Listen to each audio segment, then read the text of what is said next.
Muy bien, buenas noches a todos y a todas. Agradecemos a quienes se han incorporado a uno de los ciclos que hemos tenido durante todo este tiempo, a propósito del momento histórico que nos toca vivir, de construir la propia Constitución. Y eso ya lo hemos ido preparando con Diego, que estaba por ahí también, que nos ha ido ayudando en lo histórico, que nos ha ido ayudando también a entender lo que es una constitución, y en fin, y que nos ha ido preparando entonces para lo que hoy día vamos a profundizar con dos que van a tener la responsabilidad de construir la nueva constitución, que como nos decía Diego y como lo sabemos ya, por primera vez nos toca hacerla eh, desde el propio pueblo, desde los elegidos. Así que en eso queremos agradecer a Benito que ha querido aceptarnos la invitación de poder venir a contarnos un poquito lo que él ha vivido y lo que él va a exponer. Todos conocemos a Benito. Benito tiene una trayectoria ligada a la fe, ligada a la iglesia, y que también tiene esa mirada que nos ayuda a construir lo que todos anhelamos y queremos, una vida mucho más equitativa para todos, y ojalá no pudiéramos ver pobres, pero eh, es allí donde está el desafío permanente. Así que le quiero agradecer en primer lugar a Benito esta participación, y también a Daniel, que está por ahí. No lo tengo aquí en la pantalla la primera, pero sí lo vi por ahí, Daniel, que también tiene, según entiendo, que él también está muy ligado a lo que es la fe cristiana católica. Así que también agradecemos este espacio que él nos otorga para poder dialogar en torno a esta constitución que vamos a empezar a mirar y a construir para los próximos 30 o 40 años, no sé lo que va a durar. Nos va a ayudar también en la moderación Jorge, así que eh, ojalá que tengamos este espacio que nos ilumine y que también nos ayude a hacernos cada vez más responsables de lo que cada uno tiene que aportar para esta constitución nueva que nos va a regir.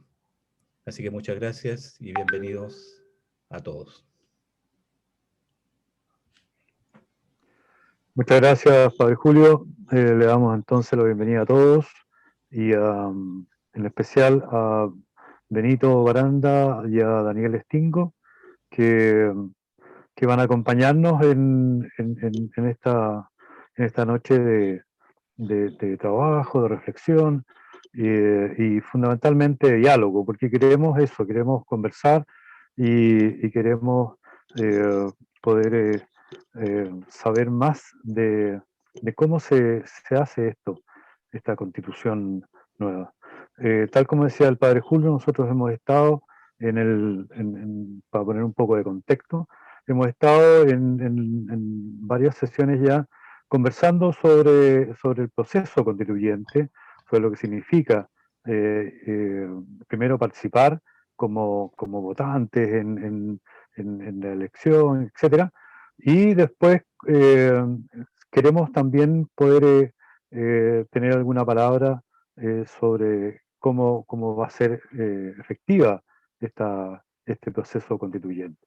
Y entonces se nos ocurría que era bueno conocer de primera mano esto, en la persona de Benito Aranda y de Daniel Stingo, que competían para ser constituyentes por algunos de los distritos donde hay comunas de la zona sur.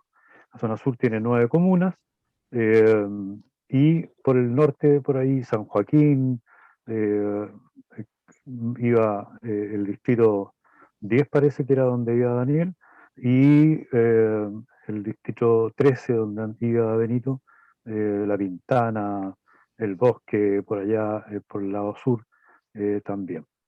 Entonces, no quiero alargarme más en esto. eh, el esquema es el siguiente.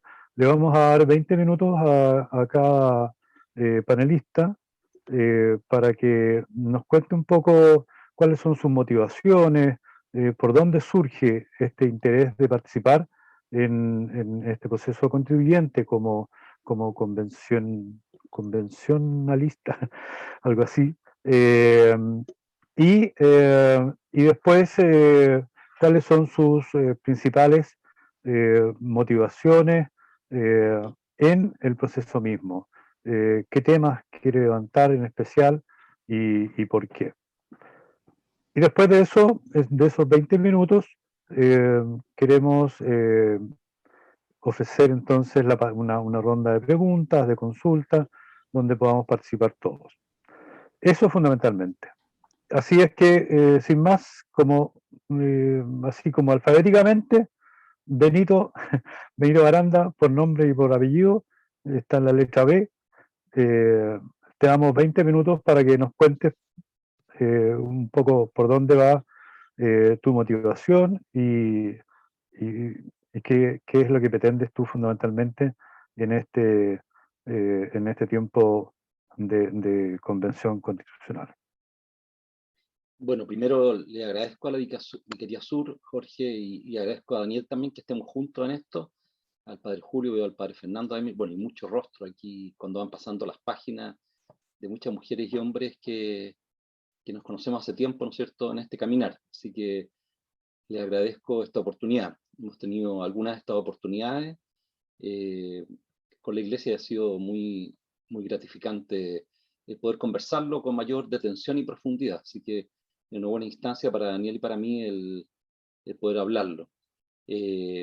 Bueno, varias y varios de ustedes me conocen. Yo no tenía mucha escapatoria de no participar activamente en este proceso, porque he sido parte, ¿no es cierto?, de muchas de las movilizaciones o quejas acerca de cómo estaban viviendo las personas más excluidas en el país y de los sufrimientos que había. Entonces, a veces estaba más en la palestra discutiendo alguna política o peleando para que se cambiara alguna política, y había una barrera tremenda cada vez que se llegaba a buscar cambiar esa política en la Constitución.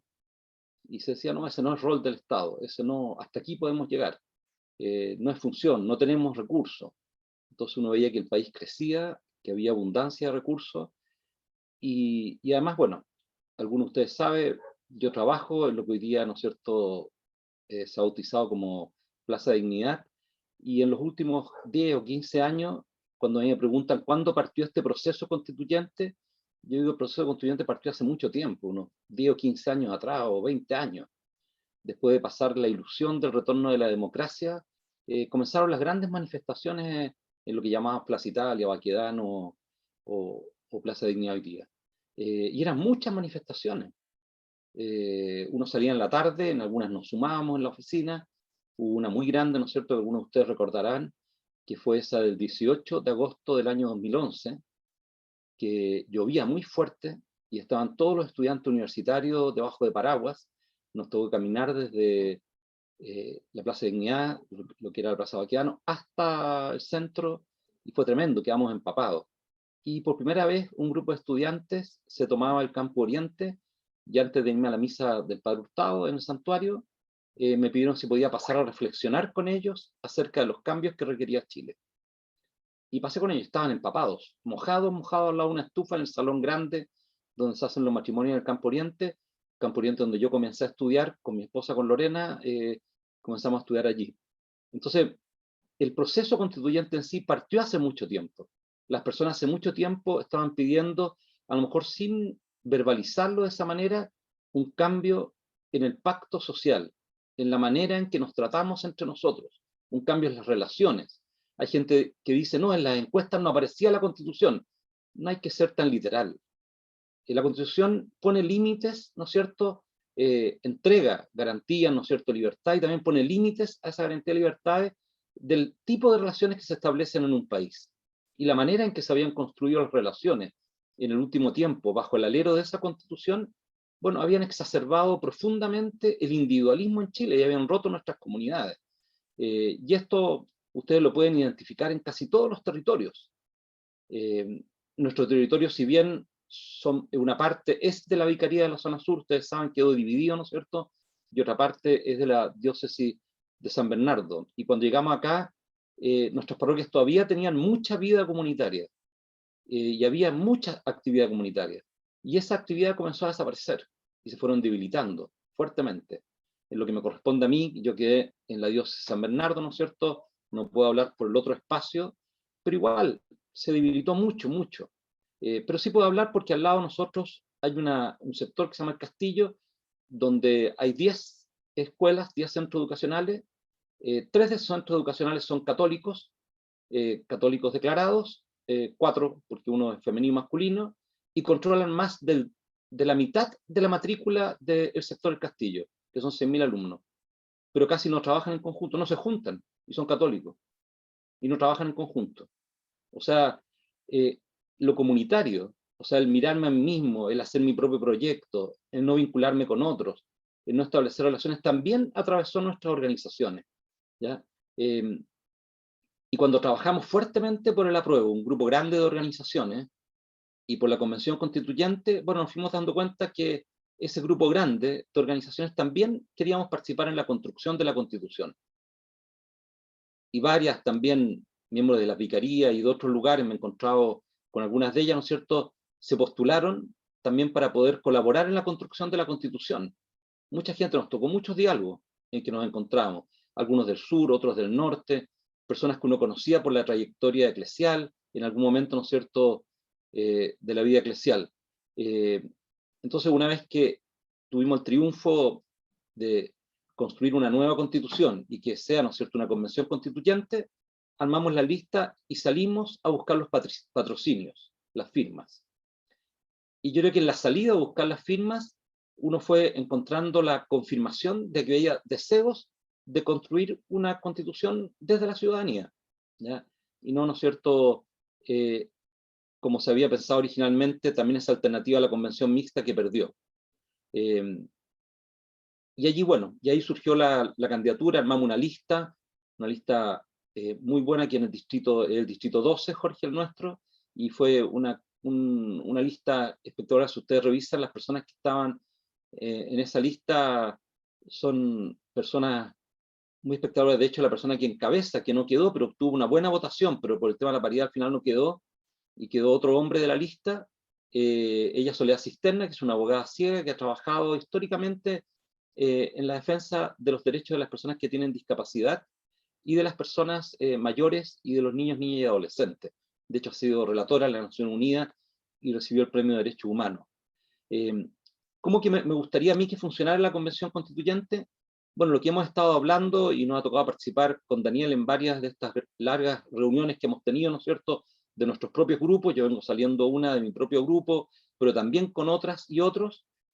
Nos gustaría que la convención estuviese muy abierta a la ciudadanía, muy abierta a la ciudadanía, y que encontráramos los mecanismos para que esa apertura a la ciudadanía no sea, ¿no es cierto?, solo poesía, sino que sea incidente, que efectivamente la ciudadanía vea que lo que está trabajando afuera responsablemente para aportarlo a la convención, llega a la convención, y se vea la trazabilidad de eso. O sea, que efectivamente veamos que se vaya trabajando en torno a lo que la misma ciudadanía nos ha ido planteando durante todos estos años, y para eso, ¿no es cierto?, uno de los aspectos más importantes de esta convención, como ustedes lo han escuchado, ¿no es cierto?, que va a ir dentro del reglamento, es la participación.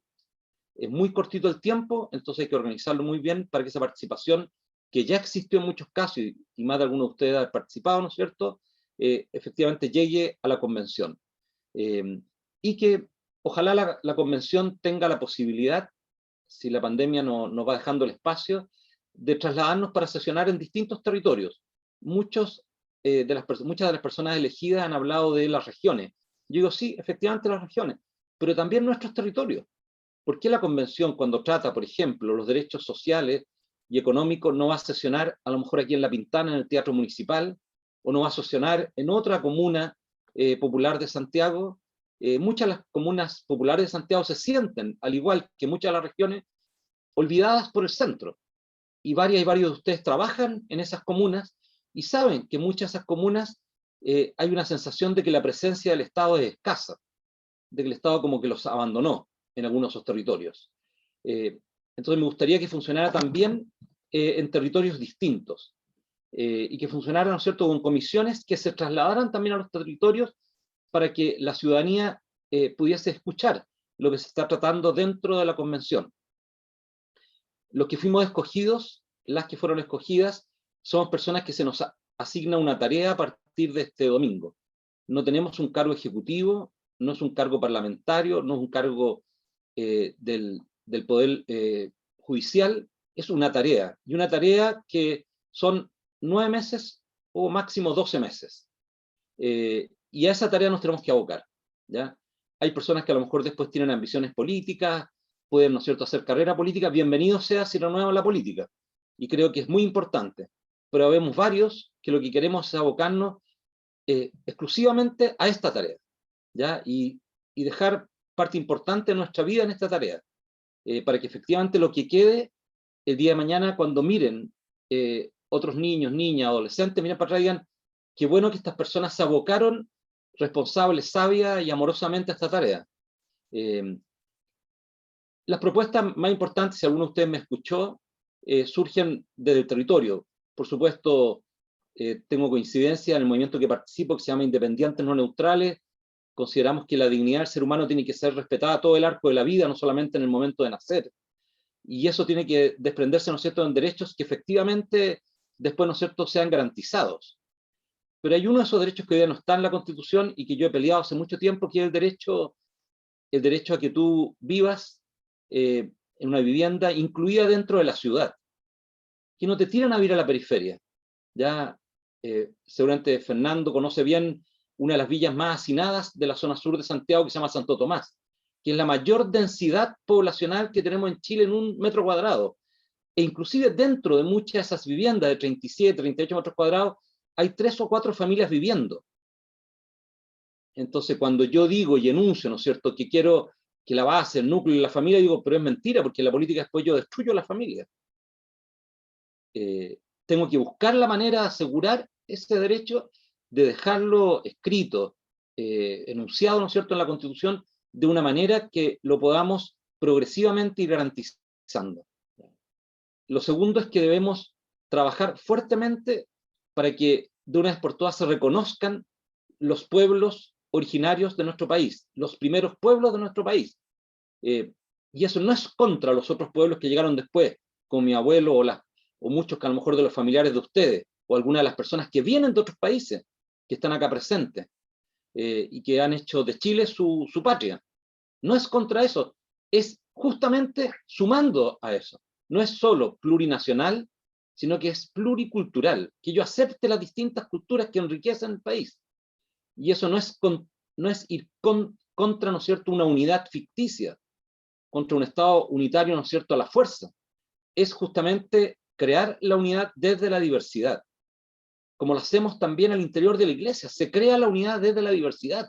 No se crea porque alguien te impone una unidad y te dice, tú tienes que pensar igual, tienes que actuar igual. Uno no puede hacer lo que hace una persona que admira. Uno puede, en la vida de uno, con la vocación que tiene, decir cómo yo llevo hasta el extremo los dones que Dios me ha regalado.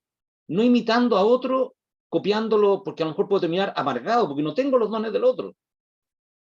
Y me voy a forzar a tratar de imitar algo que no puedo imitarlo, si tengo otros dones.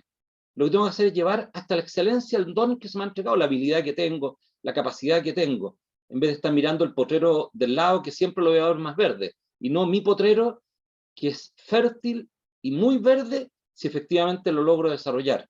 Entonces, lograr que eso sea reconocido nos ha costado mucho. Varias y varios miembros de la iglesia han luchado por esto en Chile por generaciones, en todos los territorios de Chile. Algunos no han ayudado mucho tampoco, pero hay varios y varias que han dejado su vida trabajando en esto, ¿ya? Con nuestros pueblos originarios. Entre las propuestas también hemos trabajado fuertemente la descentralización, no me voy a extender en esto, después me pueden hacer preguntas, y también el poder tener una forma distinta de gobierno. Y ahí también podremos conversar más largo, porque debemos lograr una democracia en la cual las personas se sientan efectivamente participando del país, y no como el apéndice del país. En la zona de mayor pobreza se vota menos, y en la zona de mayor riqueza se vota más. Eso no es democracia, eso quiere decir que no la hemos sabido construir. Y hay algo que nos tenemos que cuestionar en torno a eso, ¿ya? No solamente que el voto sea voluntario o obligatorio, hay que preguntarse por qué las personas voluntariamente no van a votar. Y en general las personas no van a votar en los sectores populares porque dicen, pero si igual me tengo que levantar mañana y trabajar, no me va a cambiar nada la realidad. Entonces, la pregunta es más profunda. ¿Qué hemos construido como país? Y lo que hemos construido como país es un país altamente desigual, ¿ya? Y hay muchas personas que esto lo tratan de combatir y te dicen, no es tan desigual. De hecho, una persona, haciendo mucha ironía, ¿no es cierto?, escribió el fin de semana en un diario de circulación nacional como diciendo, poco menos denostando esta búsqueda de igualdad. Pero ¿cómo? Si en el fondo tú naces desigual, ¿no es cierto? Naces en un territorio, yo nací en Las Condes, hoy día vivo en La Pintana, pero un amigo mío que nació aquí en el campamento, ¿no es cierto?, y él tiene un poquito menos años que yo, ha tenido otras posibilidades distintas a las mías.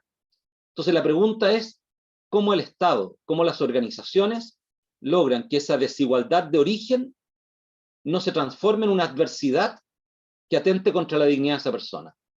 Esa es la pregunta, no atacar la desigualdad de origen, si la desigualdad de origen ya está.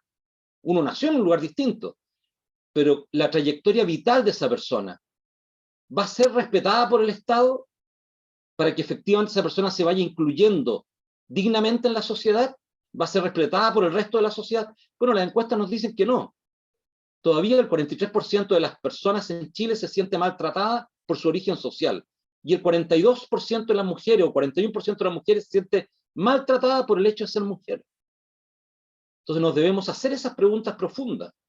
Pues la dignidad suena bonita cuando se enuncia en una constitución, pero cuando uno la baja, la manera en que hemos construido, la forma de gobernar que tenemos, bueno, dista mucho de esa realidad. Y por último, me preguntaban también, ¿no es cierto?, ¿qué esperaba yo de nuestra comunidad católica?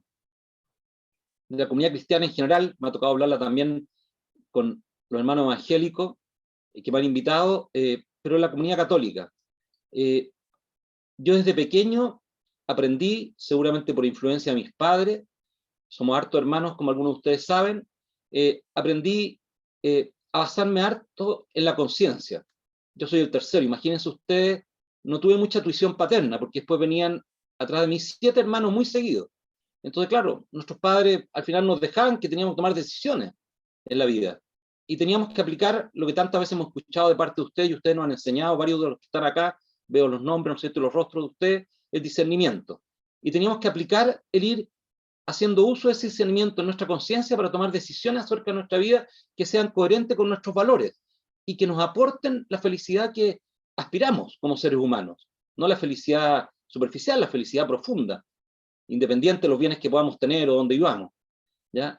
Y yo lo que espero es que la comunidad católica nos ayude en ese discernimiento, no se movilice por pérdidas de poder, de privilegio, de bienes, que es lo que me ha tocado, ¿no es cierto?, en muchos de los Zoom que he tenido con personas de comunidades católicas de otros sectores sociales, especialmente los sectores más pudientes, ¿no es cierto?, que lo ven como una amenaza a la libertad. Y yo, ¿pero cuál es la amenaza a la libertad? Si tú exacerbas la libertad individual, es contra el bien colectivo. Y tú tienes que lograr un adecuado equilibrio entre el bien colectivo y la libertad individual. Cuando tú logras ese adecuado equilibrio, restringes libertades, por supuesto que las restringes. Yo no puedo hacer mi necesidad en la mitad de la calle, me restringen libertades. No puedo caminar contra, o sea, no puedo manejar contra el tránsito, me restringen libertades. Me ponen un semáforo, me restringen libertades. Yo no puedo, ¿no es cierto?, golpear a las personas en la calle, me restringen libertades.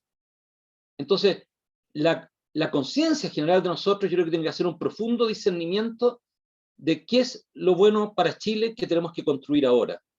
Y eso, lo más probable, que va a quitar, no sé, no me gusta usar la palabra privilegios, pero bueno, hay que buscar una palabra que sea más certera en eso.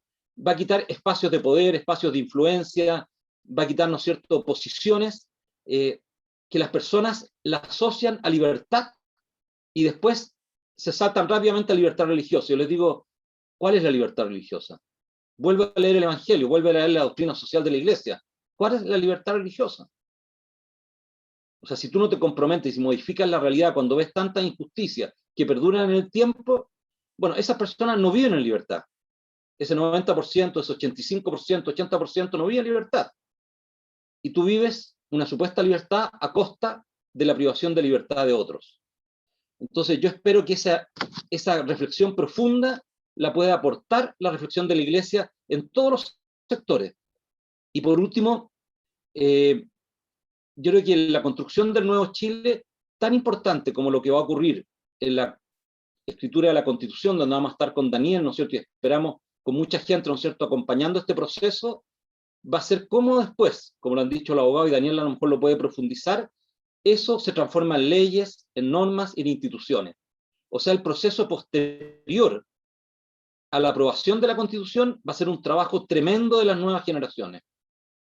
Por eso es tan importante qué parlamento va a acompañar la implementación de esta Constitución, qué autoridades la van a acompañar, si efectivamente esta Constitución va a llegar a ser, ¿no es cierto?, norma y va a llegar a ser después algo que estemos viviendo en nosotros. Y ese, bueno, además de ser un cambio legal, termina siendo también un cambio cultural. Y termino poniéndole el ejemplo de la vivienda. ¿Qué más cambio cultural cuando tú haces una política de inclusión social con la vivienda, que en todos los barrios estén todas las personas, de todas las personas? Eso causa un cierto tensión. Lo han visto ustedes en el sector oriente de Santiago. Causa tensión. Siendo que cuando uno es pequeño nos criamos al lado de campamentos, los del barrio alto. Campamentos que están hoy día aquí en La Pintana desde hace, no sé, 30, 40 años, ¿no es cierto? Los trajeron para acá. Y la tensión era mucho menor en ese entonces de lo que hoy día, ¿ya? Y como dice la sociología, mientras más excluyes, más inseguridad tienes en las sociedades. Eso es, pues muchas gracias.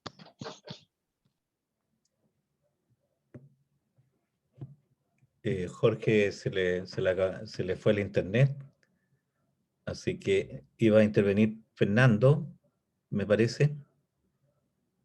Cristian, ¿habilita a Fernando?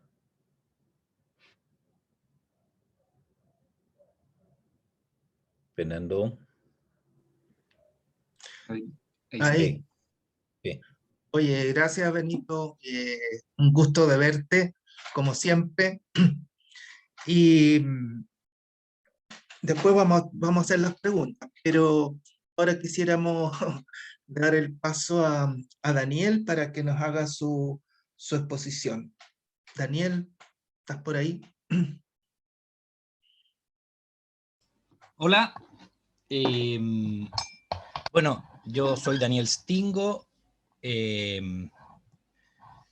Yo no soy tan conocido al interior de la iglesia como Benito Baranda, pero él fue mi jefe en el Hogar de Cristo, que no lo niegue.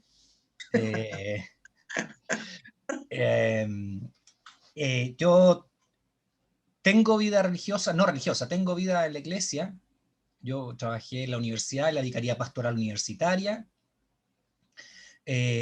Conocí a mi señora y estuve en la CBX, que son las comunidades de vida cristiana, la CBX de los jesuitas. Me casé por la iglesia, bauticé a mis hijos. Bueno, ahora una de mis hijas dice que es agnóstica y el otro todavía lo mantengo como católico. Pero no soy tan cumplidor de las normas de la iglesia, pero yo me considero, y una de las cosas extrañas es que yo siempre digo que soy católico, apostólico y romano. Pese a todo. Quería aclarar eso un poquito para que vieran que sí tengo cercanía de alguna u otra forma con la Iglesia Católica. Pero mi cercanía se hizo a través del movimiento de la CDX y, bueno, también estuve en la Vicaría Pastoral Universitaria un tiempo. Si alguien me pregunta por qué yo me metí a esto de ser constituyente, entre otras razones me metí porque soy católico. Mi formación religiosa, mi formación de católico, nace en el colegio donde yo estaba, el San Juan Evangelista, que tenía una labor muy fuerte en la parte solidaria. No solamente era la parte religiosa, digamos, de oración, sino que también mucha acción solidaria, muchísima. Entonces, yo desde chiquitito me formé pensando y sintiendo que si uno era católico, era una persona que se preocupaba por los pobres todos los días. Y así fue, por eso empecé a trabajar al Hogar de Cristo, ¿cierto? Varios años. Estuve en otras fundaciones, etcétera, porque yo siento y he sentido toda mi vida, y puedo estar equivocado, que el católico es católico y cree en Dios, pero también porque piensa en el hermano, ¿cierto? El que lo pasa mal, y por lo tanto esa es nuestra pega también. O sea, el reino de Dios está en el cielo, pero también se construye por nosotros, los católicos, en la tierra. Ese es mi pensamiento, digamos. Y para construir el reino de Dios en la tierra, hay que hacer cosas. Entonces yo tengo algunas diferencias, por ejemplo, con el Opus Dei. No quiero pelar, ni mucho menos, no se preocupen. Pero tengo diferencias en la forma de ver, ¿no?, la religiosidad y la catolicidad. Porque creo que es con las pies en el barro, ¿no? Las patas en el barro, el ser católico. Esa es mi opción. Entonces yo entré a esto de la Asamblea Constituyente, de la Convención Constitucional, porque soy católico. Quizás si no lo fuera no me habría metido, porque me habría seguido en mi oficina como abogado, ganando sus lucas, ¿cierto? Pasándolo bien, tratando de ir a Europa, que vive mi hermano. Pero no, la vocación mía viene de quien soy desde chico como católico.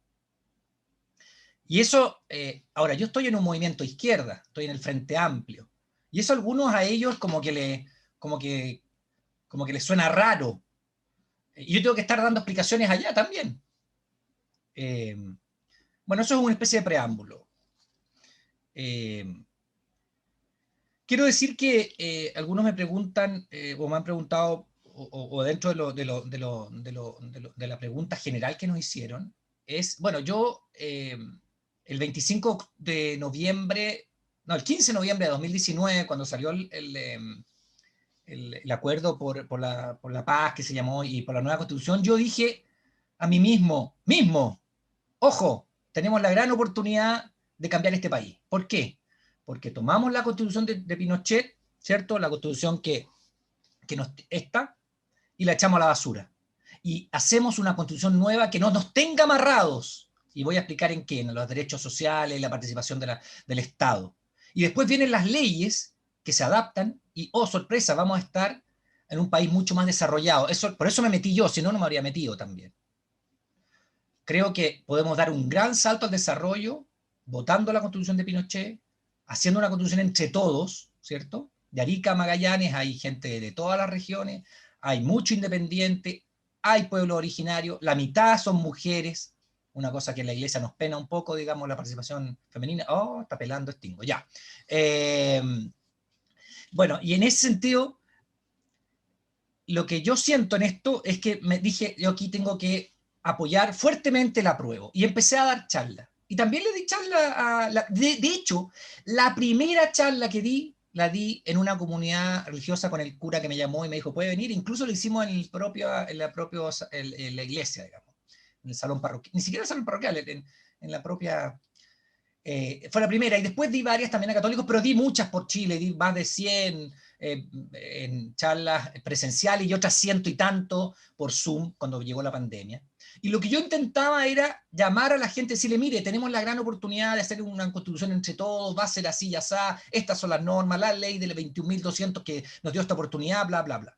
Y en ese tratar de que la gente se informara y se entusiasmara con este cambio constitucional, porque en el fondo lo que decía Benito antes, ¿no? La gente se levantó el 18 y 19 de octubre de 2019, pero eso tenía que transformarse en algo, no podía ser solamente una explosión de gente reclamando, eso tenía que hacerse palpable, hacerse carne en algo, y la Constitución era la forma de hacer los cambios primero y después las leyes.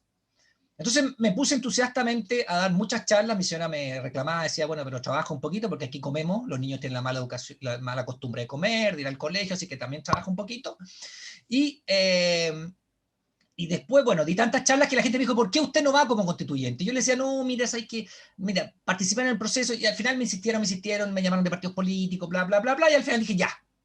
Pero no estoy en la zona sur de Santiago, mi distrito es el distrito 8, y el distrito 8 es de la zona norte de Santiago. Pero puedo participar con usted, ahora si quieren corto y me voy, porque no soy de la zona sur. No. Yo fui por Maipú, Estación Central, Quilicura, Pudahuel, Lampa, Colina, Tiltil.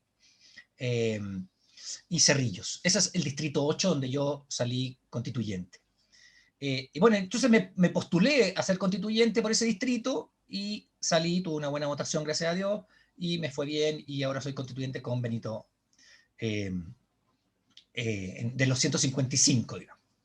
Ahora, entrando en materia un poco de qué es lo que quisiéramos cambiar o qué es lo que soñamos para esta nueva constitución.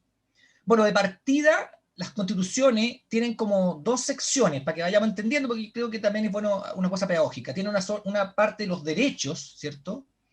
Y una parte de las instituciones. Tienen más partes, pero lo más central de una constitución como esta o como cualquiera es que tiene una parte de establecer derechos para los ciudadanos y una parte de las instituciones. En las instituciones, por ejemplo, está la Contraloría, está el Banco Central, está el Poder Judicial, está el Poder Ejecutivo, está la municipalidad, todas las instituciones con sus poderes y sus limitaciones al poder. O sea, el Banco Central no pueden hacer lo que hace el Congreso, ni el Poder Judicial puede hacer lo que hace el Poder Ejecutivo. Entonces están sus funciones de todas estas instituciones y sus limitaciones al poder. Y por otro lado están los catálogos de derechos, que se llama, que son establecer el derecho a la salud, el derecho. En esta Constitución del 80 son más o menos 24, 25 derechos, están en el artículo 19.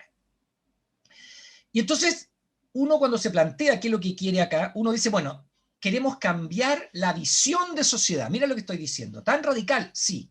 Porque a partir de la Constitución del 80, que ustedes deben saber que se hizo a partir de la Comisión Ortúzar, ¿cierto? Pinochet, 10 días después del golpe de Estado, formó una comisión para hacer la Constitución. No esperó ni un mes, ya tenía una comisión para hacer la nueva Constitución y fue la Comisión Ortúzar. Eran 10 personas nominadas por Pinochet. Hicieron la Constitución del 80. Y ahí establecieron, entre otras cosas, ¿cierto? Tutelaje militar, varias cosas, pero que fueron cambiándose con el tiempo. El 2015, el 2005 siempre dicen que esta es la Constitución del Lago porque tuvo más cambios. Es verdad, se hicieron hartos cambios, más de 200 cambios incluso. Pero hubo una cosa en el medio de la Constitución que no es posible cambiar, que nunca la cambiaron, que es un Estado que no garantiza derechos sociales. Un Estado subsidiario que se echa para atrás y mira cómo los particulares hacen toda la actividad económica, pero incluso la actividad económica que son los derechos sociales, los llamados derechos sociales universales.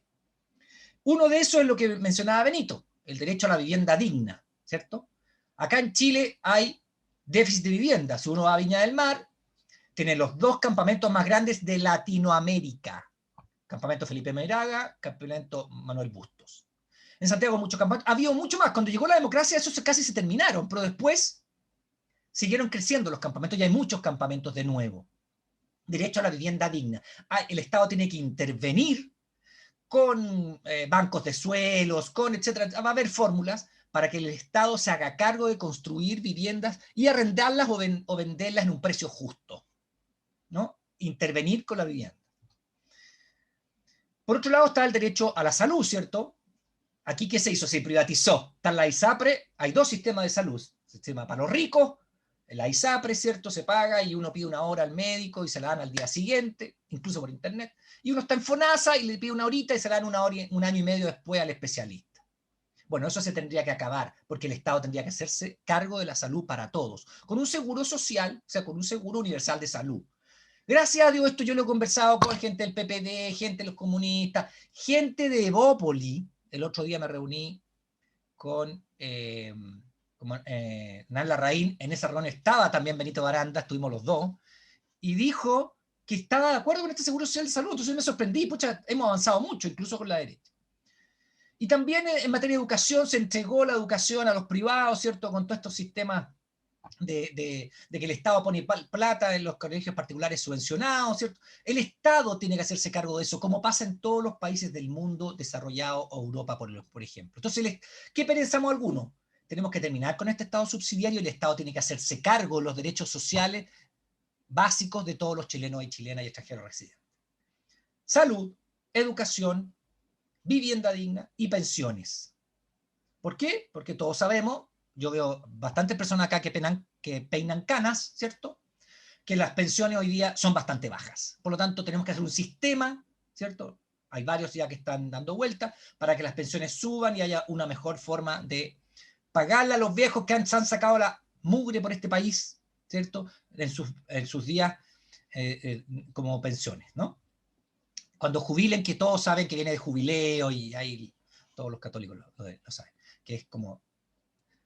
Bueno, entonces, y lo otro también es, por ejemplo, otra cosa es el agua. El agua en Chile está privatizada.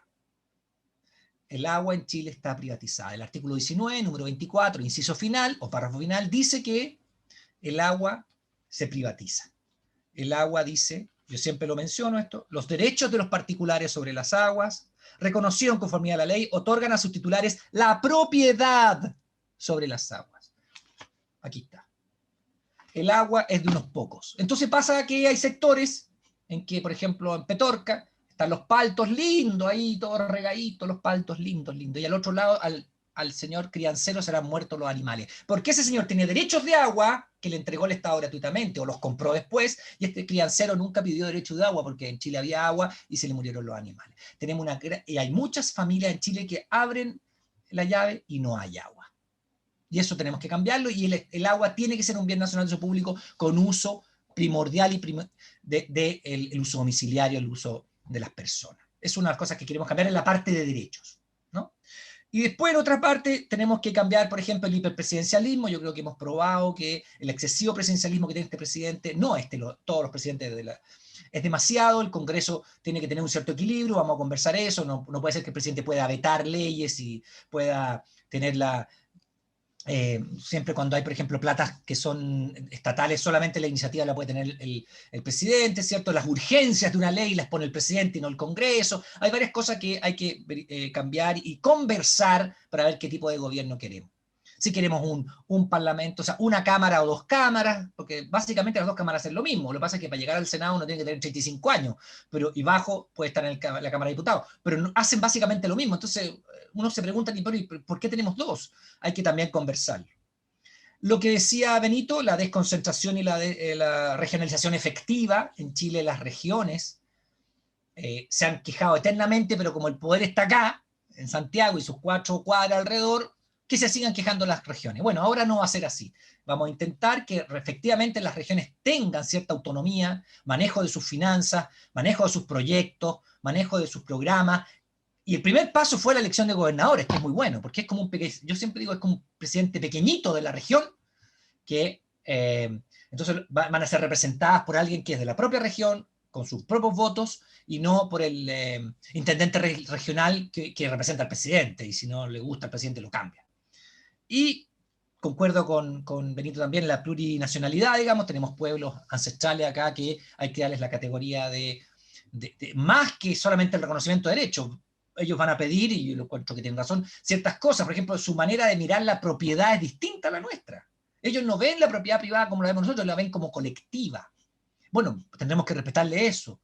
Si requieren cierta policía interna de ellos, también pues vamos a tener que conversar qué quieren ese pueblo, o el pueblo aymara, o el Quehuáscar, etcétera, respecto de su propia forma de funcionamiento para algunas cosas, ¿no? Seguiremos siendo un Estado unitario y no federal como Argentina, Brasil, México o Estados Unidos, pero sí hay que darle cierta autonomía a ciertas regiones. Tenemos una democracia paritaria. ¿Qué quise decir con eso? Que queremos y pretendemos muchos, puede que ganemos en votación o no, que Chile empiece a ser paritario, o sea, que los cargos públicos sean siempre hombres y mujeres en el mismo número. En la Corte Suprema, en las Cortes de Apelaciones, en los tribunales, en las empresas del Estado, los directores, en los ministerios, etcétera, etcétera. Creemos que tiene que ser una democracia paritaria. Las mujeres han sido demasiado ninguneadas por demasiado tiempo, tomar el rol, y tal y como hicimos con esta convención constitucional, que a todo el mundo lo sorprendió porque es la primera en el mundo que es una convención paritaria y son 50% mujeres, 50% hombres, queremos que eso también entre al país en su conjunto. Y queremos otras formas de participación también que nos hagan hacer una democracia un poquito más directa. Por ejemplo, no solamente elegir presidente y ministro, o sea, diputado y senador cada 4 años, sino que también, por ejemplo, en iniciativa popular de ley. Si un grupo de personas se pone de acuerdo y presenta un proyecto de ley, no sé, 100.000 firmas, bueno, el Congreso tenga que discutirlo. O plebiscitos vinculantes, que en alguna cosa haya que consultar a la ciudadanía y no pasa solamente por otras instituciones. ¿Qué queremos decir con esto? Y con esto termino, no los lateo más. Cuando alguien se pregunte, como decía muy bien Benito, ¿para qué voy a ir a votar si mañana igual tengo que ir a trabajar? Entonces piense en la mañana cuando se levante, no, po, yo tengo un sistema de salud que me va a levantar para ir a trabajar, pero si mi señora tiene cáncer me la van a atender bien y no va a tener que hacer bingos ni completadas. Así que un buen sistema de salud, un FONASA 2.0, en que todos ponen su 7% en un solo sistema de salud. Y se va a levantar en la mañana el trabajador que va a tener que ir a trabajar, pero va a decir, pero mi hijo va a un colegio público, bueno, y compite de igual a igual con los colegios privados, así que no tengo problema. Y se va a levantar la mañana antes de ir a trabajar y va a decir, pero yo cuando jubile me saco la cresta ahora, pero cuando jubile va a tener una pensión digna, así que va a estar bien. Ese tipo de cosas son las que uno se pregunta, y yo siempre digo esta frase también, porque Perito me la robó, que el trabajador siempre dice, ¿para qué voy a votar mañana si igual tengo que ir a trabajar? ¿Para quién voy a ir a votar si mañana? Bueno, cambia cuando un trabajador dice, te puedo ir a votar, pero tengo agua, tengo salud de calidad, tengo educación, mis hijos, ¿cierto? Gratuita y de calidad, voy a tener una jubilación digna, tengo esta casita que pude comprar con mi esfuerzo y no con los precios siderales que ponen los bancos. Muchas gracias a los dos por esta primera parte. Hacer una constitución aparece como una cuestión sumamente grande. Tiene muchas cosas, trabajo, salud, previsión, derechos, agua, pueblos originarios, etc. ¿Cómo se hace eso? ¿Cómo se empieza a construir una constitución? Porque no hay antecedentes anteriores de una convención en Chile que haya construido una constitución. Siempre se ha hecho por pequeños grupitos o un solo pensador, Andrés Bello, etcétera, para adelante, pero pequeños grupos que fueron armando esto. No sé si Benito o Daniel nos pueden ayudar un poco a entender un poco más esto. Que parte el abogado, pues. Sí, a ver, tiene razón que en general en Chile la Constitución de 1833 la hizo la élite de la época a partir del problema que hubo con Portales, ¿cierto? Siempre hemos tenido constituciones a partir de problemas cívicos, Portales, la del 25 después, con lo que pasó con Alessandri, el golpe bueno, y para qué decir el 80, un tremendo golpe de Estado, digamos. Pero las constituciones tienen cierta orgánica, digamos, la tienen. Por lo tanto, uno puede pensar que tiene una parte orgánica. Las constituciones como esta, digamos, que es la del 80, tiene una parte en un principio que ve los derechos, bueno, o primero dice cuáles son los emblemas nacionales, quiénes son chilenos, el tipo de república que es, cuáles son los órganos, etcétera, etcétera. Después tiene nacionalidad y ciudadanía. Estoy leyendo acá lo que dice. Después tienen los derechos que les mencionaba yo, y después viene cómo se muestra o cómo se establecen las instituciones del Estado. Ahora, ojo, la Constitución de Estados Unidos, ¿cuántos artículos tiene? ¿12? ¿14? La Constitución de Estados Unidos es una constitución minimalista, muy chiquitita. Ellos después tienen las enmiendas, han escuchado cuando dicen me asilo en la quinta enmienda, dicen en las películas, porque no quiere declarar, digamos. Bueno, la Constitución norteamericana es otro estilo de leyes, es la Commonwealth, es otro sistema, digamos. Entonces, nosotros tenemos una cierta forma con Argentina, con Ecuador, con Colombia, con Bolivia, que ya hicieron constituciones con Asamblea Constituyente o Convención Constitucional, que tenemos en la cabeza ciertos capítulos que sabemos que van a ir. Sobre todo, bueno, hay más de 70 abogados, no le cuenten a nadie, pero en la convención, pero tenemos en la cabeza, tuvimos que tener con derecho constitucional y sabemos cómo la orgánica un poco. Entonces, yo creo que vamos a estar un poquito llevando de la mano a los otros, que es muy necesario que estén, pero diciendo, mire, ¿sabéis que ahora toca conversar, no sé, este tema porque es bueno que la Constitución lo contemple, etcétera, etcétera, etcétera?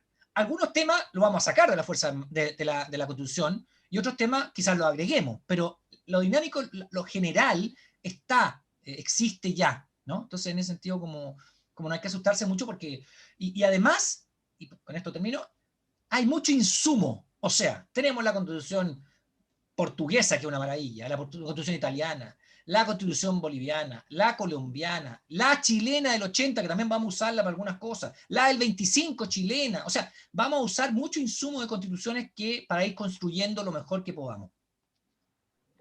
Gracias, Daniel. Benito, a ver si tú nos puedes ayudar con esta otra pregunta que hay en el chat ahí, sobre cómo se articula la voz de las comunidades, de los colegios, de todos los que quieren de alguna manera decir, oye, yo tengo una idea, me gustaría que esto estuviera en la Constitución, la voz católica, la voz de la Iglesia, ¿cómo se articula Sí, la en estaba este leyendo tiempo? justo la pregunta de Juan Pablo, ¿no es cierto, Laura? Sí. Pero quería agregar a lo que estaba diciendo Daniel una cosa Ajá. chica. Además de tener hartas abogadas y abogados en la convención, tenemos hartos profesores y profesoras. Así que tenemos un buen equilibrio, porque los profesores y profesoras le pueden poner ancla a los abogados y abogadas. Entonces los pueden bajar de la discusión estratosférica y decirle, oye, pero vamos a la realidad, cómo funciona la realidad, ¿no es cierto? Entonces es un buen, Claro. yo encuentro que lo que ocurrió es bien sabio, ¿eh? Hay gente que ha denostado a través de los medios, algunas personas que son miembros de la convención. Yo he estado, no con todos, Daniel, yo imagino que también no he estado con todos, pero hemos estado con Daniel con muchas y muchos. Yo hasta ahora no encuentro una persona, como para decirle, esa persona no debería estar. He tenido diálogo, podemos pensar distinto, todo, pero es muy importante que estén, de todos los colores políticos, de todos los grupos que quedaron. Yo creo que es muy importante.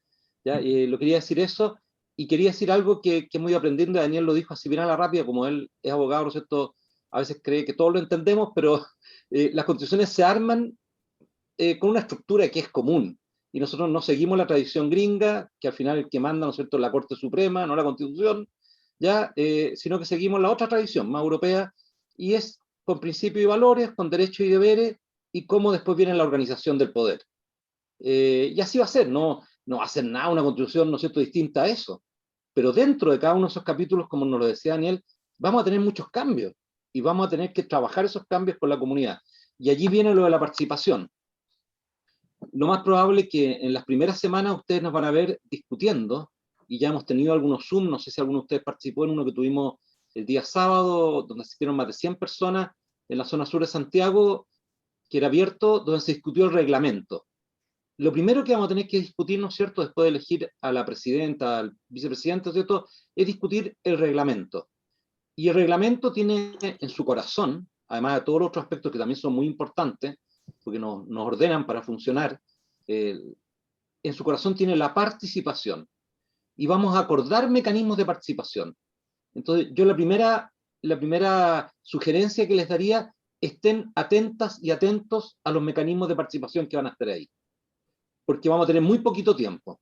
Ustedes tienen en general una muy buena organización, ¿no es cierto?, por sus parroquias, conozco a algunos de los párrocos que están acá también, o algunas de las personas que están acá. Entonces, estén atentos a lo que sale del reglamento, e inmediatamente apéguense a ese mecanismo de participación.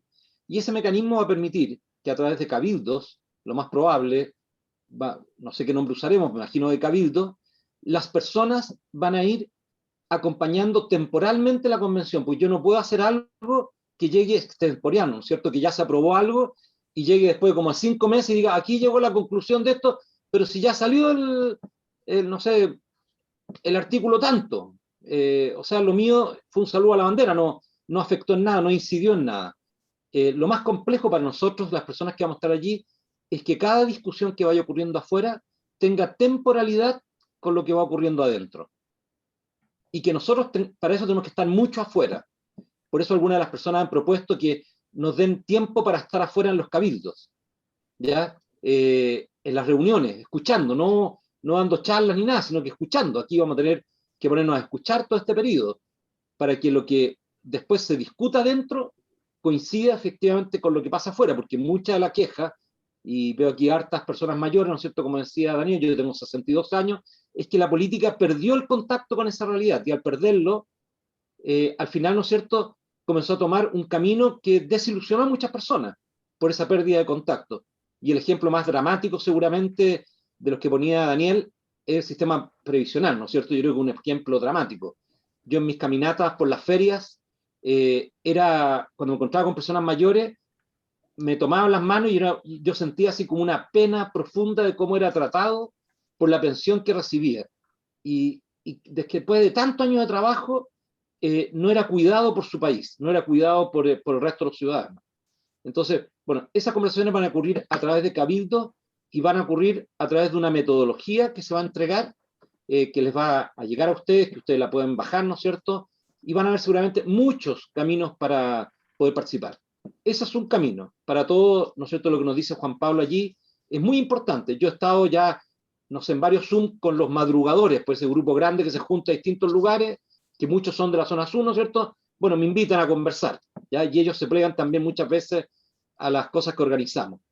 Lo segundo es que va a ser labor, y yo es lo que he pedido, no, cada vez que puedo hablar públicamente con los colegios, los liceos, la escuela, es que este segundo semestre y todo el primer semestre del próximo año se deberían abocar principalmente, por lo menos, 1 hora a la semana a revisar lo que está ocurriendo en la convención. Este es el momento más importante de educación cívica que va a tener Chile en toda su historia. No va a haber otro momento más importante. A lo mejor lo va a haber mucho más adelante, pero nunca habíamos tenido un momento así. No existe ningún momento en la historia de Chile. No existe. Entonces, en nuestros establecimientos educacionales deberían estar trabajando lo que va ocurriendo dentro de la convención. Hay textos bonitos, la Biblioteca Nacional tiene un texto precioso de constituciones que puede servir también para niños y niñas más pequeños, pero en la enseñanza media debería haber una discusión. Por ejemplo, los profesores de historia, yo les decía el otro día a un grupo de ellos y de ellas que me junté, tengan la constitución al lado de las que nombraba a lo mejor Daniel, tengan la portuguesa, ¿no es cierto?, la española, tengan la boliviana, no sé, tengan la colombiana, y van comparando lo que va haciendo Chile. ¿Se fijan? Y eso es historia de lo que va ocurriendo. Y tú aprendes historia y dices, mira, esta salió el 90, esta salió, no sé, el 78, y tú te vas vinculando y vas entendiendo que la historia no se labra solo con las guerras, se labra también con la paz, con los acuerdos que logramos entre nosotros. Así se va labrando una historia que reconoce la dignidad del ser humano, que no la destruye ni la somete. Entonces, lo segundo es que la estructura escolar, sobre todo, lo vaya haciendo. Y ojalá las parroquias, nuestras parroquias, nos vayan acompañando también con reflexiones de lo que se va discutiendo. Cuando se discuta, por ejemplo, en principios y valores, la dignidad humana, bueno, ¿qué significa la dignidad humana?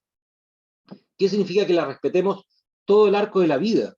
¿Ya? Y en eso, ¿no es cierto?, la Iglesia tiene un patrimonio, tiene una historia de trabajo, de reflexión y de oración muy importante. Bueno, y lo último, como lo dije el otro día a una comunidad que me invitó a conversar, estaba muy asustada con esto, de religiosas, ¿no es cierto?, que están en claustro, le dije, no tengan miedo, porque se asustaban como que iban a venir los comunistas y se iba a acabar el país con esto que venía, ¿ya? Un poco asustada ella, y yo le dije, bueno, entonces hagan oración, pues, ¿ya? Hagan oración, o sea, abóquense todo este tiempo a hacer mucha oración, ¿ya? Y le recordé el texto que leímos hace poquitos días, ¿no es cierto? Cuando estás en medio de la tormenta y el Señor está durmiendo arriba de la barca, le dice, ¿pero por qué se asustan? Le dice. O sea, yo creo que no es el momento de asustarnos, al contrario, es el momento de establecer vínculos con nosotros humildemente. Nosotros no le queremos imponer nada a nadie. Las personas adhieren a la fe voluntariamente. Los que estamos acá, nadie nos puso una pistola en la cabeza para decirnos, tienes que creer en Jesucristo, tienes que ser parte de la Iglesia Católica. Entonces, la oración nos va a tener que acompañar todo este proceso. Y eso es extremadamente importante. Y de la oración, bueno, surge la reflexión, surge el análisis de la realidad, el discernimiento, ¿no es cierto? Y también me cuestiona cómo yo vivo, cómo yo me vinculo con los demás. Que yo creo que ahí, yo soy de formación psicólogo y sociólogo, yo creo que ahí va a estar el juego de lo que va a ocurrir después. Cómo vamos a relacionarnos entre nosotros dignamente, y no de manera piramidal como nos hemos relacionado hasta ahora. Ok, gracias, Benito. Daniel, no sé si tú nos puedes ayudar. Hay varias preguntas que hablan sobre cómo se articulan todas estas necesidades, estos temas que se ha hablado mucho, de esta sensación de que la Constitución tiene que arreglar muchos de los problemas de convivencia que tenemos a diario con el poder judicial, con la educación digna y para todos, etcétera, con la salud, con la previsión. ¿Cómo ves tú ahí, cómo se articula eso y cómo una constitución puede darle gusto a todos en el fondo? ¿O no va a pasar eso? Sí, no va a pasar eso. La Constitución yo siempre lo hago como una especie de paraguas, ¿no? Donde están las normas más generales, no son normas específicas. A veces la gente te pregunta y dice, oye, vamos a poner, no, sabe que eso está en el Código del Trabajo. Oiga, pero sabe que esta otra cosa, no, sabe que eso está, es una ley general.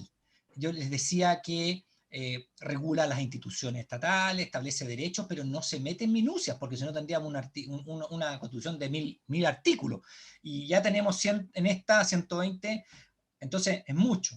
Son cosas más bien generales. Establece como las reglas generales en que en Chile nos vamos a relacionar, etc.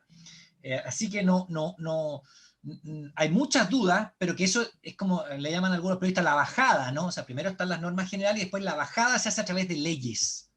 Y esas las regula el Parlamento, el Congreso, ¿sí? La Cámara de Diputados, el Senado. Pero esto establece más bien normas generales de convivencia, normas generales de las instituciones del Estado, cómo funcionan, cuáles son sus límites, ¿cierto? Cuáles son sus reales facultades y otras cosas así, pero es una constitución, no es un código. Yo les podría mostrar acá, tengo el Código Civil, es así de grueso y tiene muchas más páginas que esta constitución. O sea, las leyes civiles, las leyes penales, las leyes laborales son mucho más que la constitución, son normas generales. Yo, por ejemplo, aquí tengo el Código del Trabajo, y el Código del Trabajo hacía, de buena primera lo voy a pegar una mirada, 500 y tantas páginas, artículos. El Código del Trabajo. Pero en cambio la Constitución, que la tengo acá, y sobre todo hay que contar las últimas modificaciones, tiene 130 artículos, mucho menos que el Código del Trabajo, y con algunos artículos transitorios. Entonces, no podemos pretender que todo quede ahí, pero sí principios generales.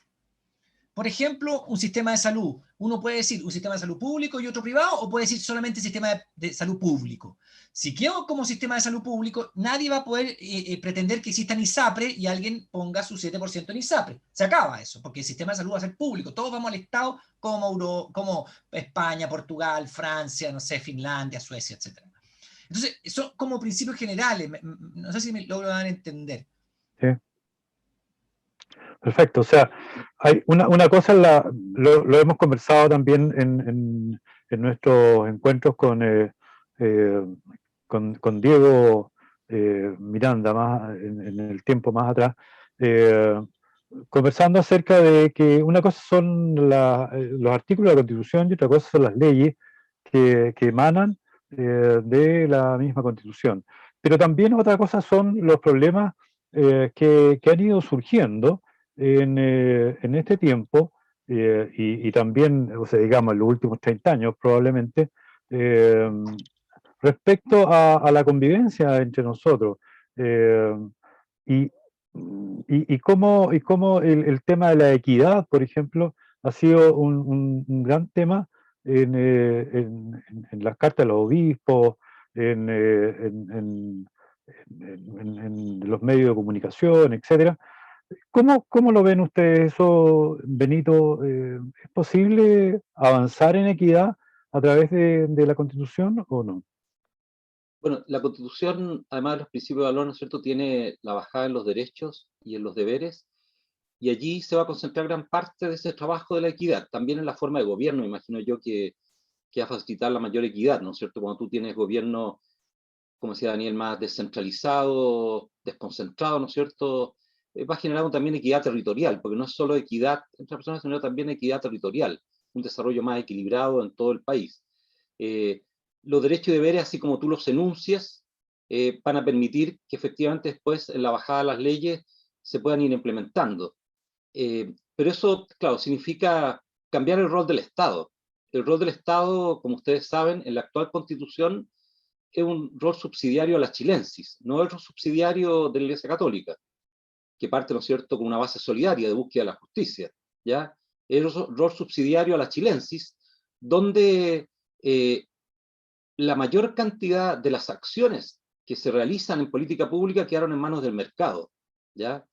Y esa mayor cantidad de acciones, que algunas de ellas nombró Daniel, lo que generaron fue una mantención de los abismos y no una reducción de las desigualdades, ¿ya? De las inequidades, sino una mantención de esas desigualdades, ¿ya? El padre José María pone por allí que algo de la opción de los padres, no alcanza a leer, padre José María, lo de la educación, pero cuando se habla, por ejemplo, de educación, se exacerba mucho el que tú puedas elegir, pero no el derecho a la educación, el que todos puedan acceder a una educación de calidad, ¿ya? Tú tienes que combinar ese derecho a elegir con la educación de calidad, lo tienes que combinar la libertad con el bien colectivo, o sea, esa es la gracia de ir en ese enunciado, y ahí, por supuesto, van a haber conflictos. Ustedes, los que vienen de España, saben el conflicto que tiene con la Constitución del 78 los concertados, los colegios concertados. Pero bueno, es el conflicto de la gestión, la tensión que hay, ¿no es cierto?, y la discusión en España hoy día de los concertados. Pero ahí me tocó visitar uno de los colegios concertados en Madrid, en La Ventilla, el padre Piquet, que es del arzobispado de Madrid. Bueno, y ese colegio está ubicado en un lugar donde históricamente vivían españoles muy pobres, después vieron latinos pobres, y hoy día viven muchas personas de Marruecos muy pobres. El 60% de ese colegio católico no son católicos, sino que son marroquíes y tienen otra religión, ¿ya? Y la libertad de elegir, bueno, se restringe porque está ubicado ese colegio en el barrio donde ellos viven, y tienen su clase de religión en su credo religioso. Entonces, la combinación del acceso al derecho de calidad va a tener que ir equilibrándose con esa libertad. Y yo creo que esa va a ser una de las grandes tensiones en la discusión constitucional. Y quiero además también señalar que el modelo que han tomado las constituciones europeas, porque el otro día una de las personas me rebatió, una persona católica que también salió elegida como constituyente, que abogado, me decía que lo mejor era el rol subsidiario de la Iglesia, el rol subsidiario que se completaba con la solidaridad. Sí, pero en la estructura chilena la solidaridad es vista como que yo entrego algo voluntariamente, no una solidaridad institucional. Y la manera de implementarlo jurídicamente, y aquí Daniel a lo mejor lo puede profundizar, es un Estado social democrático de derecho. Un Estado social como lo hicieron los alemanes, un Estado social democrático de derecho como lo hicieron los españoles. Hay que buscar la manera de enunciarlo para que el Estado no se repliegue. El Estado le dejó en las manos del mercado la política habitacional y ustedes vieron cómo se construyeron nuestras ciudades, ¿ya? Produciendo una gran fractura y un gran dolor. Me quiero aprovechar, perdona Jorge, pido disculpas, me quiero aprovechar de una pregunta que leí acá de Jimena Vidal, que es una mamá de un preso político, ¿ya? Efectivamente, Jimena, nos reunimos ya con algunos familiares la semana pasada de personas que han sido detenidas producto de la revuelta, ¿no es cierto?, en todo Chile, ¿ya? Esperamos que la Corte Suprema entregue un nuevo informe en esta semana, estamos presionando para ello. Yo no condiciono el inicio de la convención, y yo creo que Daniel hemos compartido, y creo que esto de lo que hemos hablado, a que efectivamente no sea usted la ley de indulto, pero que tiene que haber una ley de indulto, la tiene que haber. Si piensen ustedes que la hubo para la revolución del 91, que quedó el desastre. No sé si alguno de ustedes cuando leía el texto de un veterano de 3 guerras, ¿no es cierto?, salía como al presidente de Balmaceda, por supuesto, se suicidó, quemaron casas en Santiago y le quemaron la casa a su hermano en Angol, la casa del senador, que era el hermano, o sea, la venganza política. Entonces, tú tienes que lograr, después de un conflicto grande social, una manera de resolverlo. Piensen ustedes, y perdonen que me alargue, Jorge, que les quede el desastre entre la casa de ustedes con un hijo que consume droga, no sé, que se descontrola, y consume producto de que ustedes no le entregaron afecto, y le hace pedazo la casa. ¿Que ustedes quieren pegarle un balazo en la cabeza o que lo metan preso toda la vida? ¿O quieren que efectivamente ese hijo se pueda reincluir y uno trabajar con el afecto, respetando su derecho y diciéndole, ¿sabes qué más? Esas cosas que se destruyeron, sí, nos duelen mucho, pero mucho más me duele tu vida. Muchos de ustedes me escucharon decir algo que por supuesto no fue después bien interpretado en los medios de comunicación. Y yo dije algo acerca de las iglesias. Y me llamó un amigo mío, no sé si está presente hoy día, sacerdote, y me dijo, Benito, sonó muy fuerte esa frase. Sí, pero yo dije, mientras se queman iglesias, piensen en la cantidad de vidas de niños y jóvenes en nuestro país que se han quemado en nuestras poblaciones producto de la droga. Piensen ustedes, ¿cuál es la iglesia? ¿Es el templo de ladrillo que está ahí, de vidrio, a lo mejor por muy antiguo que sea? ¿Cuántas iglesias en Europa hoy día dejaron de ser iglesias y son bares, son, no sé, son hasta discotecas? O sea, ¿qué tiene que ver? Si no teníamos templo en el principio. ¿ya? Si la iglesia está conformada por seres humanos, y esos seres humanos lo están pasando muy mal en muchos territorios, eso no es contra un templo, es poner el centro donde corresponde. Me duele que con una iglesia, pero me duele mucho más que la vida de niños y jóvenes se esté perdiendo en el país. Y eso lo tenemos que resolver como país. Y esto no es una pelea entre los rojos, los amarillos, es una pelea de dignidad humana. Esas personas tienen que volver a la vida cotidiana. Si no hubiese sido por muchas de esas personas, no estaríamos hoy día en una convención. Si no se hubiesen atemorizado el mundo político, no estaríamos en una convención. Porque esto les produjo temor, los asustó mucho. Yo estuve en La Moneda 3 días después de que esto haya ocurrido y estaba con 4 cordones policiales, como nunca me había ocurrido en mi vida, abandonado el centro de Santiago, lleno de policías. Allá, y había muchísimo temor. Entonces, el temor que provocó tomar conciencia de que llevaba muchos años postergando algo que había provocado una profunda herida en Chile. Perdonen que me alargue en esto porque yo creo que es una oportunidad de contárselo a ustedes como personas de las comunidades católicas. Que esto lo tenemos que entender con profundidad. No puede ser superficial con los medios de comunicación. Porque si no lo entendemos con profundidad, no lo vamos a resolver. Y esta herida la vamos a arrastrar por mucho tiempo con nosotros. Y va a ser una herida que no vamos a lograr enfrentarla. Esos niños y jóvenes que destruyeron el metro, que quemaron un montón de lugares, algo ocurre en sus vidas que lo están realizando. Algo ocurre en su historia, en su trayectoria humana. Entonces, en vez de castigarlos y acusarlos tanto, busquemos resolver por qué llegamos a esta situación en Chile. ¿Cuáles son las razones? Y se me dice que yo justifico la violencia. No, lo que hago es comprenderla porque no quiero quedarme con los fuegos artificiales de la violencia. Me quiero quedar resolviendo las razones que llevaron a que un ser humano dañara su dignidad y dañara la dignidad de los demás. ¿Ya? Y esta es una oportunidad para resolverlo con la Constitución, pero lo tenemos que resolver por la vía política también, con una ley de amnistía. Disculpen, ¿eh? Muy bien, gracias, Benito. Agradecemos esa parresía, como dice el Papa, también de ese entusiasmo. Oye, una pregunta para Daniel, porque hay varias preguntas, quiero ir como agarrando varias cosas que van quedando. Está por ahí dando vuelta el tema de los migrantes. Hoy día, cada vez con más fuerza, surge esta situación. Por un lado son expulsados, por otro lado queremos que estén, que se hagan parte de nuestro país, que nos ayuden a construir. El tema de las religiones, libertad religiosa, Estado laico. ¿Cómo ven ustedes esa parte? Daniel, primero, y después no sé si Benito quiere agregar algo.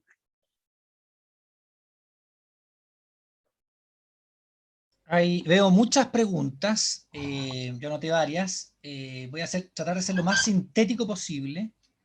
Respecto a los migrantes, bueno, los migrantes en general, cuando llegan a un país, más lo que aportan, y hay unas ciertas como pensamientos medio de que nos vienen a quitar el trabajo. ¿No escuchaban eso ustedes? Bueno, eso no es cierto, porque un inmigrante que llega tiene que consumir pan, y tiene que dormir en una cama, y tiene que comprar ropa. Bueno, eso genera más pan, más panaderías, tiene que más gente que exporte o haga ropa, etc. O sea, la migración en general produce más actividad económica. Y hay un mito ahí de que los migrantes lo que hacen es venir a robar trabajo y no sé qué, no sé cuánto. Si uno hace análisis internacional, los migrantes lo que hacen es colaborar con los países porque meten más actividad económica porque se necesita más pan. Estoy siendo súper caricaturesco, pero bien básico. Más ropa, más camas, etc. Entonces la producción se aumenta. Además, los migrantes pagan impuestos porque compran cosas y pagan el IVA. O sea que hay mitos respecto a los migrantes. Yo creo que los migrantes tienen que ser acogidos con cierto control, por supuesto, tiene que ser, no puede ser demandado, tiene que ser con control. Hay otros países que lo que han hecho es, migrante que entra se le da un RUT. Y ya listo, el tipo está viviendo en el país, eso pasó en Colombia, se le da un RUT. O el DNI, como llaman en otro lado. ¿Y por qué? Porque ya tiene oportunidad de trabajar sin que lo exploten, porque si yo no tengo los papeles al día, me hacen trabajar de mala manera, me pagan mal, etcétera, etcétera. Eso es un tema que hay que discutir también. Respecto de otros temas que vi acá, había alguien que hablaba de los recursos naturales. La verdad es que sí, por lo menos hemos conversado varios constituyentes, de que la Constitución debe tener dos características por lo menos transversales. Uno, el feminismo, porque ya basta con esa mirada machista o adultocéntrica y homocéntrica que hemos tenido tantos años en Chile. Por lo tanto, el feminismo como igualdad de derechos tiene que ser puesta en la Constitución transversalmente. En toda la visión de la nueva Constitución tiene que haber una visión feminista, o sea, de igualdad de derechos entre hombres y mujeres. Lo mismo con los recursos naturales, tiene que haber una protección de los recursos naturales, porque ustedes saben que el calentamiento global también tiene que ver con el mal uso que estamos haciendo de los recursos naturales, y cómo lo estamos tratando, qué pasa con los ríos, con el agua, qué pasa con la explotación de los glaciares, etcétera. Yo creo que tiene que haber una visión transversal de la Constitución, de una visión también medioambiental. Había una pregunta que decía la forma de democracia directa, y decía, bueno, pero van a saltarse el Parlamento. No, la democracia directa, si uno lo piensa así como democracia directa, era la que se hablaba que era en Grecia, que se reunían todos en un lugar y tomaban las decisiones. Eso hoy es imposible. Además, lo de Grecia era mentira, porque solamente lo hacían los patricios y los esclavos nunca toman ni una decisión. Pero esa es la idea un poco, que no se puede dar democracia directa porque somos 17 millones, no vamos a consultarle a 17, 18 millones. Pero sí formas de participación de democracia directa a través de la democracia representativa, que es la elección de nuestros representantes.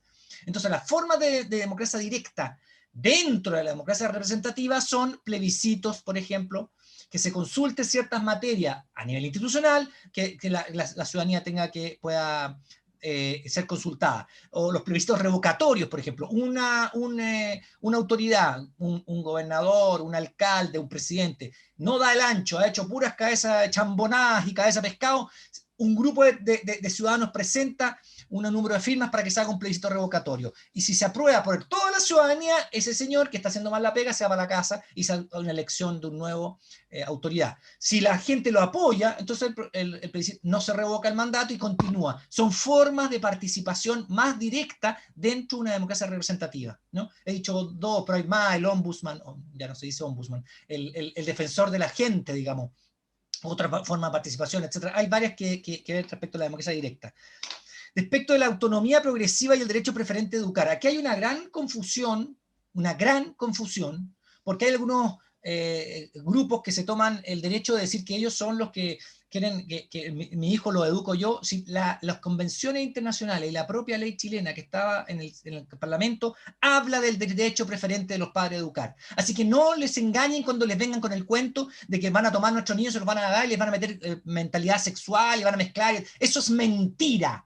Y eso también es ignorancia, porque ustedes pueden entrar al Congreso y mirar la ley, o pueden tomar los tratados internacionales respecto a eso y mirarlos, leerlos. Entonces no se pueden comprar la historia de que nosotros no vamos a poder educar a nuestros hijos y los quieren sexualizados. No, el derecho preferente a educar está en las convenciones internacionales de los derechos del niño, pero también la autonomía progresiva. Los niños tienen que ir logrando autonomía de a poco. Y eso también habla de los tratados internacionales. Aquí no hay nadie que a mi hijo lo educo yo, perdón, sí, pero ese niño tiene derechos. Y ahí es donde topamos, porque algunos papás no quieren que ese niño tenga derechos y hemos visto desastres, ¿no? Cuando no se respetan los derechos del niño y del niña. Y entonces es una cuestión que es bastante, no es blanco y negro. No se dejen influir por eso, porque no lo es. Es una cuestión muy pensada por mucha gente, por psicólogos, por sociólogos, por muchos años.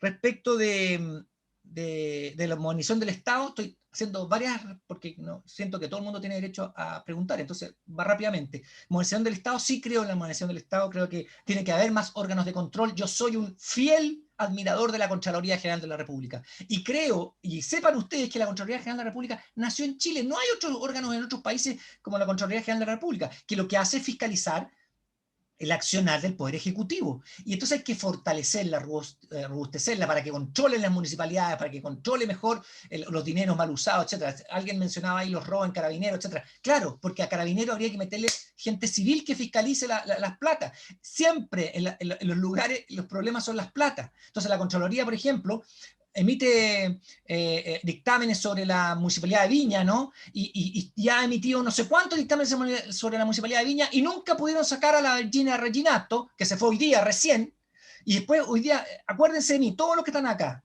cuando se empiece a saber lo que, de la caja de Pandora que había en la Municipalidad de Viña, va a salir podredumbre de adentro por el mal uso que hizo esa señora y sus colaboradores de esa municipalidad. Y se usó pésimo esa plata. Y van a verlo porque se van a abrir, les cuento yo, se va a abrir, va a venir la nueva alcaldesa y va a decir, pero ¿y esto? Y pasa también en Maipú y en otros lados, también por ejemplo, el alcalde socialista de San Ramón, ¿cierto? Que tenemos problemas por ahí también. O sea, la Contraloría tiene que intervenir de forma más activa y con más facultades en la municipalidad y en la administración del Estado. Gracias, Daniel. Oye, se nos está yendo el tiempo, pero hay una pregunta que está dando vuelta en varias personas, y es que, de alguna manera, Benito, tú nos decías que aprovecháramos las instancias que había, que se iban a ir produciendo para participar.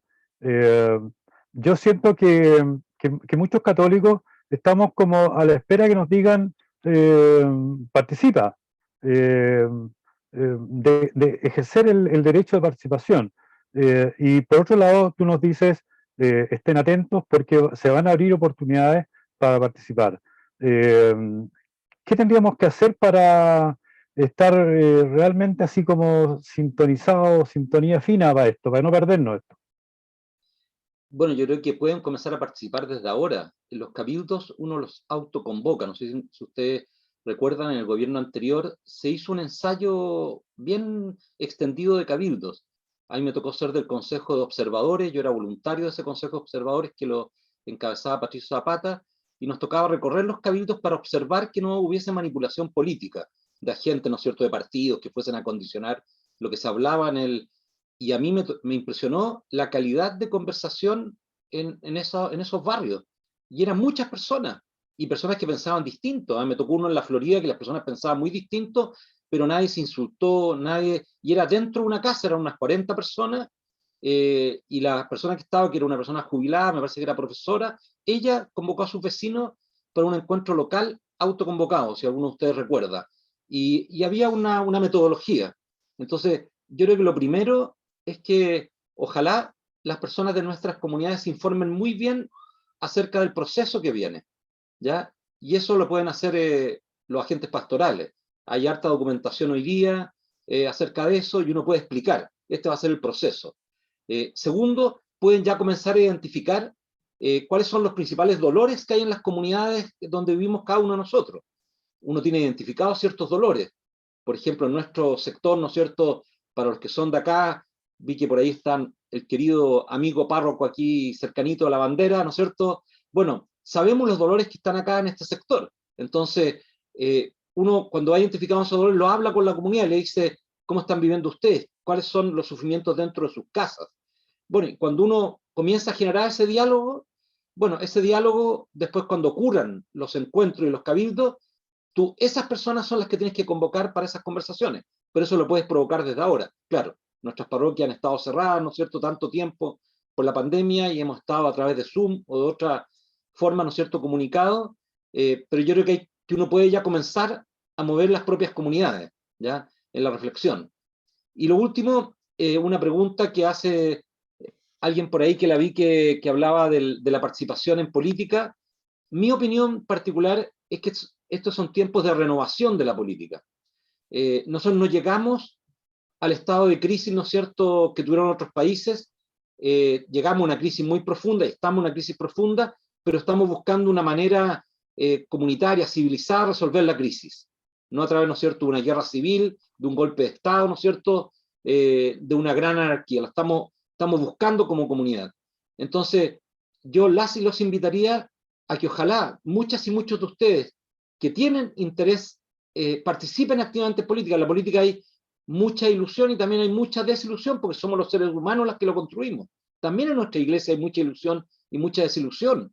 También en los lugares donde uno trabaja. No puede aspirar, ¿no es cierto?, que los ideales sean los que más, si están los seres humanos. Y los seres humanos, por supuesto, que en nuestras vidas comunitarias, en las comunidades de ustedes como sacerdotes, religiosas, o en las comunidades nuestras, ¿no es cierto?, como católicos, en nuestras parroquias, o las comunidades de nuestra vida cristiana, tenemos muchas debilidades y muchas faltas, pero eso no inhabilita que esa comunidad, ¿no es cierto?, participe activamente en lo que le está ocurriendo a nuestro país. Cuando los católicos nos marginamos de esa participación, bueno, también pierde un tesoro ético la participación política. Ese tesoro ético estamos llamados a ponerlo allí, ¿ya? Y yo creo que eso tiene que resurgir, a lo mejor con nuevos movimientos políticos, con nuevas personas. Yo miraba hoy día, y perdonen que con esto termino, al alcalde electo en Maipú, una persona formada en un colegio católico, ¿no es cierto?, que participó activamente en Huechuraba, siendo católico y estando en la universidad, y que hoy día se declara él agnóstico, o ateo, no sé, pero se declara agnóstico, cuando lo entrevistaban el otro día, y que le quedaba de eso católico ese amor por los demás, o sea, esa huella de Dios en él. Entonces yo reflexionaba y decía, ¿qué ocurrió en esa trayectoria que él se fue alejando de nuestra comunidad católica? Y yo reflexionaba y decía, hay que pensarlo, porque una persona con esa formación, con esa profundidad, con ese compromiso que tuvo en su trabajo en Huechuraba, de repente se fue alejando de este centro que le permitió tener ese compromiso, que le permitió descubrir el servicio a los más pobres. Algo pasó allí. Bueno, esa es la pregunta que nos tenemos que hacer, y yo creo que tenemos que volver a revalorizar esa participación política y ponerle, ¿no es cierto?, reflexión profunda allí. Gracias. Muchas gracias, Benito. Un abrazo. Daniel, si quieres redondear alguna idea que se te quedó. Sí, bien cortito, lo que decía Benito a mí me hace mucho sentido. Yo hoy día estuve en el cambio de mando de Maipú, porque es mi distrito, el distrito que yo, y estuve con Tomás, lo conozco bien, ha almorzado conmigo, nos conocemos bastante, era un colegio muy cuico de Santiago, y tenía formación católica. Y uno dice, bueno, ¿qué pasó? Y yo le encuentro razón a Benito, ¿por qué? ¿Qué le pasó a Tomás? Que es una gran persona además, muy preocupado, él no tendría por qué ser alcalde de Maipú, él vivía en otro, no, quiso ir a servir al sector norte de Santiago porque quiso ir a servir. ¿Y por qué no puede servir siendo católico? ¿Por qué no se conecta? Que es lo lógico, ¿no? El servicio a los más pobres. Es lo que uno nace como católico, decir, bueno, Jesús, ¿qué hizo? Se puso como el más pobre entre los pobres. Bueno, y además yo tengo la formación de los baratistas, entonces, bueno, ¿qué pasó ahí? Y es doloroso ver que va a hacer servicio a otros, pero desde otra vereda, y no de la nuestra.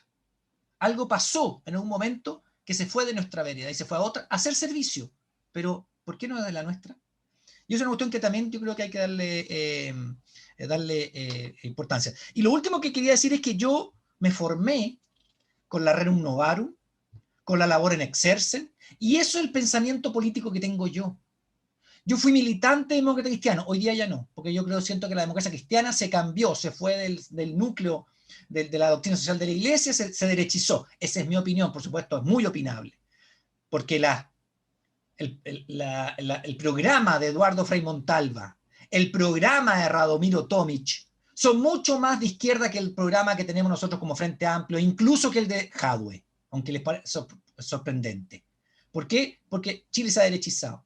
Pero yo vengo, y mi formación viene de la Rerum Novarum, de la labor en Exercen, y a mí me hablaban, y por ahí también decía que la doctrina social de la iglesia es la que a mí me formó en términos sociales, de qué es lo que es, y la dignidad humana, y el trabajo, etcétera, etcétera. Entonces tenemos mucho que decir, tenemos mucho que hacer.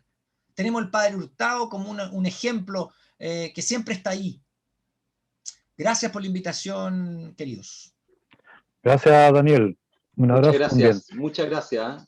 Un gusto El padre estar. Julio Garrondo quiere decir también algo. Gracias. Como vicario zonal.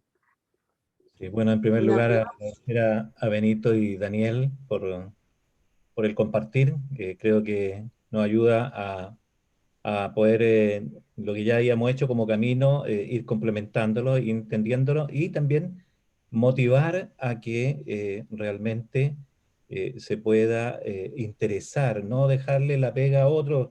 Nos hemos acostumbrado a dejarle la pega que otros lo hagan. Yo me preocupo de mí nomás. Yo creo que esto nos ayuda a que eh, se puedan, especialmente los laicos puedan especialmente tener una tarea activa en estar muy atentos a lo que nos invitaba Benito y Daniel a participar.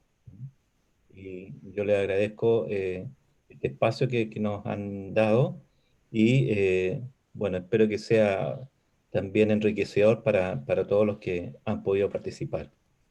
Buenísimo. Quisiera terminar con, como somos católicos, cristianos, voy a terminar con una oración del Papa Francisco de la Fratelli Tutti, que creo que justamente ayuda a iluminar lo que hemos escuchado y compartido. Señor y Padre de la humanidad, que creaste a todos los seres humanos con la misma dignidad, infunde en nuestros corazones un espíritu de hermanos. Inspíranos un sueño de reencuentro, de diálogo, de justicia y de paz.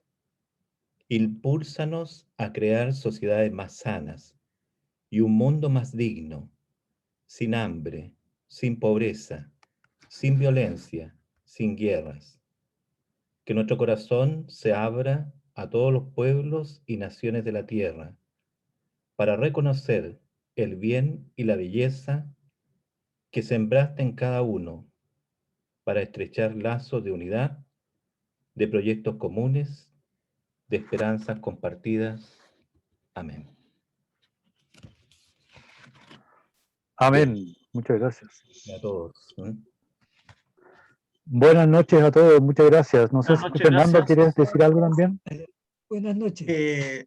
No, solamente que fuera a darle las gracias a Daniel y a Benito, que nos quedemos en el equipo de gestión para algunos asuntos que tenemos que tratar.